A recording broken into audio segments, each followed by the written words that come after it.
বাজার অগ্নিমূল্য, সবজির দাম লাগাম ছাড়া। সবজি কিনতেই পকেট ফাঁকা হয়ে যাচ্ছে মধ্যবিত্তের। সরকারি হস্তক্ষেপের দাবি সবসময় ছিল, এখনো আছে, এবং এই কালোবাজারি রুখতে দেখা যাচ্ছে যে কলকাতা থেকে কাকদ্বীপ পর্যন্ত সর্বত্রই, আবার কলকাতা থেকে কার্শিয়াং পর্যন্ত সারা রাজ্য জুড়ে, দক্ষিণবঙ্গ উত্তরবঙ্গের বিভিন্ন বাজারে হানা দিচ্ছে প্রশাসন। এবং সেক্ষেত্রে দেখা যাচ্ছে যে হানা বাজারে বাজারে হচ্ছে, তাতে করে প্রশাসনিক আধিকারিকদের সঙ্গে স্থানীয় প্রতিনিধিরাও থাকছেন। ফল, সবজি, মুদি দোকান, মাছ, মাংস সব খতিয়ে দেখছেন তারা। লাফিয়ে লাফিয়ে বাড়ছে সবজির দাম। ব্যবসায়ী বা সাধারণ মানুষের সঙ্গে যে কথা বলে যেটুকুনি জানা যাচ্ছে যে কেন এত দাম বাড়ছে, কেন, তাদের উক্তি যে বর্তমানে ফসল নষ্ট হচ্ছে এবং ফলন কম হয়, প্রতি বছর এই সময় সবজির দামটা বাড়ে। কালোবাজারি বা মজুত করে দাম বাড়ানোটা হয় না। এটা কালোবাজারি হয় না, বা মজুত করে নিয়ে দাম বাড়ানোর যে প্রবণতা সেটা থাকে না। এই সময়টা এটা হয়ে থাকে। আবার অনেক জায়গায় তাদের যে কথাটা ঠিকই কথা, যে অনেক এলাকায় সবজি মজুত করার জন্য হিমঘরও নেই। তাহলে বাজার মূল্য, এই দ্রব্যমূল্যটা যে কেন বাড়ছে, শাকসবজি থেকে মাছ, মাংস, এগুলো যেমনি দেখা দরকার, ঠিক একই ব্যাপার, যেটা যে গুণগত মানটা ঠিক আছে কিনা সে বিষয়ে কিন্তু খোঁজ খবরটা নেওয়ার কিছু ভীষণ প্রয়োজন রয়েছে। তার কারণ সবজিকে টাটকা রাখার জন্য যে বিষগুলোকে মাখানো হয় একেবারে টাটকা, দেখা যাচ্ছে যে সে বেগুন, পটল ফটল সর্বত্রই, এটা জানেন, গ্রামের থেকে শহরের মানুষ সবাই জানেন যে দর্শনধারী করে রাখা। মাছের ক্ষেত্রেও ঠিক একই ব্যাপার। এখন সেইগুলোকে বিশেষ নজর দেওয়ার দরকার আছে, যেগুলো স্বাস্থ্যের পক্ষে ভীষণভাবে ক্ষতিকারক, এটা হচ্ছে বিশেষজ্ঞরা বলছেন। এবং এই ব্যাপারেতে যদি না সতর্ক হওয়া যায়, সেক্ষেত্রে এই ক্রেতারাই কিন্তু মার খাবেন। ভরা বর্ষার মরশুম, সকাল থেকেই বৃষ্টি, ঝমঝমিয়ে বৃষ্টি হচ্ছে, কখনো টিপ টিপ করে বৃষ্টি হচ্ছে। এখন বৃষ্টি হওয়া মানেই তো বাঙালির একটু প্রবণতা থাকে যে একটু খিচুড়ি খাবে, আর খিচুড়ি মানেই বেগুন ভাজা কি পটল ভাজা শতাংশের জায়গায় খাবে, একটু ভাজা খাবে। বেগুন কিনবে কি? বেগুন তো 120 টাকা অগ্নিমূল্য। পটল 100 থেকে 120 টাকা যেখানে বেগুন, সেখানে পটল দেখা যাচ্ছে 60 থেকে 70 টাকা। একটা লাউ কিনতে গেলে 40 থেকে 55 টাকা। ঢেঁড়স সে দেখা যাচ্ছে যে 40 থেকে 60 টাকা। টমেটো সেই 40 থেকে 50 টাকা। ঝিঙে দেখা যাচ্ছে 65 থেকে 70 টাকা। কাঁচা লঙ্কা 150 থেকে 180 টাকা। শশা কিনতে যাবে, শশাও দেখা যাচ্ছে 40 থেকে 50 টাকা। তাহলে খাবেটা কি? কি করে খাবে? বিগত সরকারের সময়তে এই বাজার মূল্যের উপর নজরদারির জন্য একটা ট্যাক্স ফোর্স তৈরি করা হয়েছিল।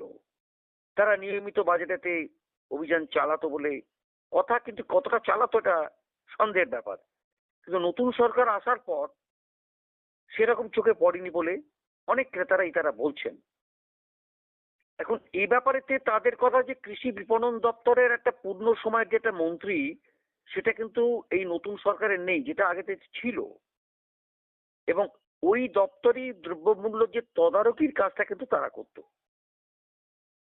আসলে কৃষি বিপণনের একজন পূর্ণ সময়ের মন্ত্রী যদি থাকা যায়, সেটা কিন্তু কাজের কাজ হয়। যদিও এখানেতে গুরুত্বপূর্ণ পদে যিনি পঞ্চায়েত দপ্তরের মন্ত্রী তিনি রয়েছেন, তার দেখভাল সম্পূর্ণভাবেই করছেন, নজর রাখছেন।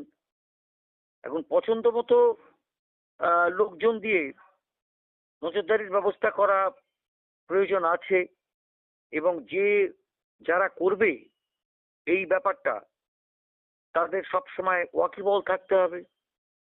তাহলে কিন্তু বাজার দরটা কিন্তু কমবে। বাজারে সবজি থেকে পেঁয়াজ, আলু দাম চড়া হলে তখনই অভিযোগ ওঠে, যেটা নিত্য প্রয়োজন হয়, মানুষ তো এটা খাবে। আলু থেকে আরম্ভ করে সবজি, ধরুন পেঁয়াজ, সব খাবে।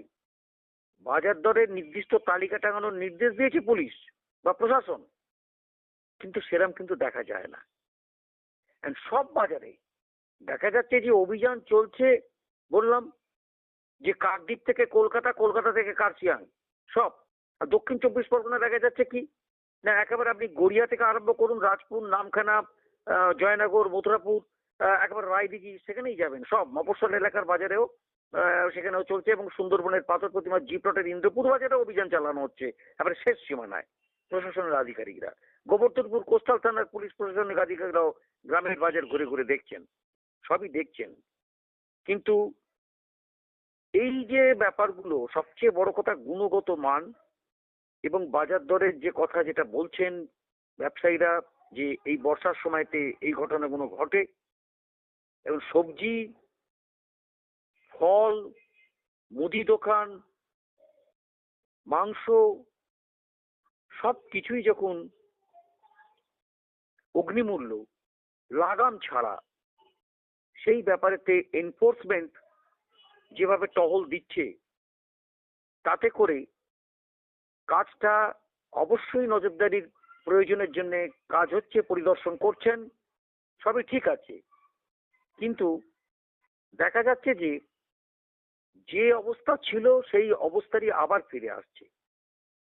এতে উন্নয়ন কিছু হচ্ছে না, উন্নতি কিছু হচ্ছে না। অর্থাৎ ক্রেতারা যে সুযোগ সুবিধা যেগুলো পাওয়ার, ক্রেতারা যেভাবে ফেস করছে এই ব্যাপারটা, সেই জন্যে প্রথমেই দরকার যে বাজার দরটার উপর নজরদারির খুব জোরদার করার জন্যই ক্রেতাদের একমাত্র অভিযোগ। প্রত্যেকটা বাজারেই কেন হচ্ছে, কি জন্য হচ্ছে, সে উত্তরবঙ্গ থেকে দক্ষিণবঙ্গ প্রত্যেকটা বাজারে যে হানা দিচ্ছে প্রশাসন, সে হানাটাকে আরো জোরদার করার জন্যই ক্রেতাদের হচ্ছে অভিযোগও বলতে পারেন, আপনারও বলতে পারেন।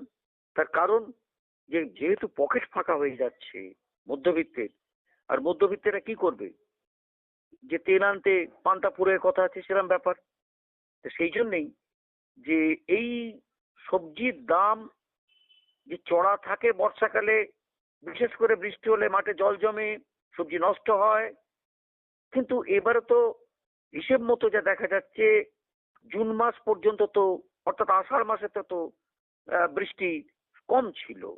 অর্থাৎ জুলাই মাসের বৃষ্টিটাই দেখা যাচ্ছে যে সেটা পূরণ করেছে কিছুটা।